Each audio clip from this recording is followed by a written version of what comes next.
Alex Macheras is an aviation analyst and he joins us now live from London. Thank you for your time, Alex.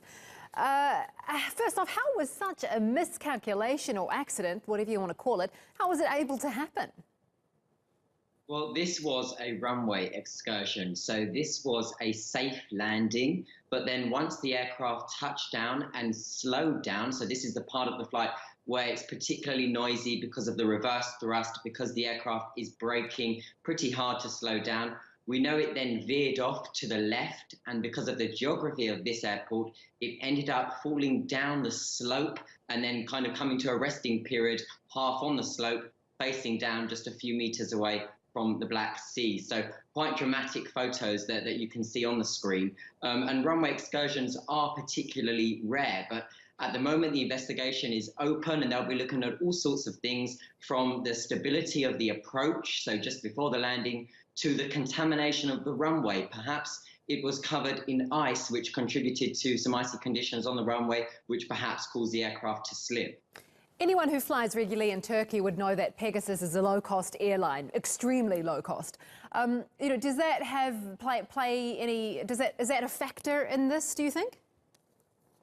It isn't. Pegasus, just like all other ICAO and IATA registered airlines, are among the world's safest. The aviation industry is the safest as it is at the moment. We just had 2017, the safest year ever on record. But just because Pegasus specialize in, very low fares and you have to pay for everything on board, doesn't mean that there are any kind of standard slips when it comes to safety. They are all very safe. They are all registered and in line with the international safety community for aviation. And they're operating actually brand new aircraft from both the top of the world's manufacturers, Airbus and Boeing. This aircraft was just a few years old, a Boeing 737, and their flight crew are very, very highly trained. So, accidents do occur, and thankfully there were no fatalities, no casualties, and actually no injuries in yesterday's accident. But as I say, the investigation will look at all things now. No injuries, but still very frightening for the people on board. I mean, that's your worst fear, really, when you're on a plane.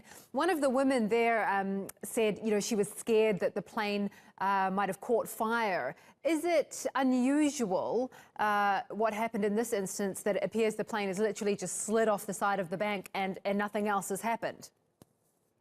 Well, when I first saw the images late last night, the main thing I was surprised about is just how intact the fuselage managed to stay. So in other runway excursions of a similar aircraft type, I can think of one in Indonesia, where the actual fuselage was kind of breaking up into three main pieces, which of course is, extremely more dangerous and leaves the passengers more vulnerable as the aircraft kind of tears apart.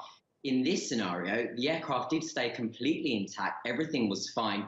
The crew did a very good job in ensuring that everybody evacuated either from the overwing exits or from the rear, avoiding the front, purely because of the proximity to the nose of the aircraft to the water. So the aircraft here was in a pretty good state, considering what it had gone through to kind of end up in that resting place on the bank facing the sea. Thank you for that analysis. That's Alex Macheras live from London.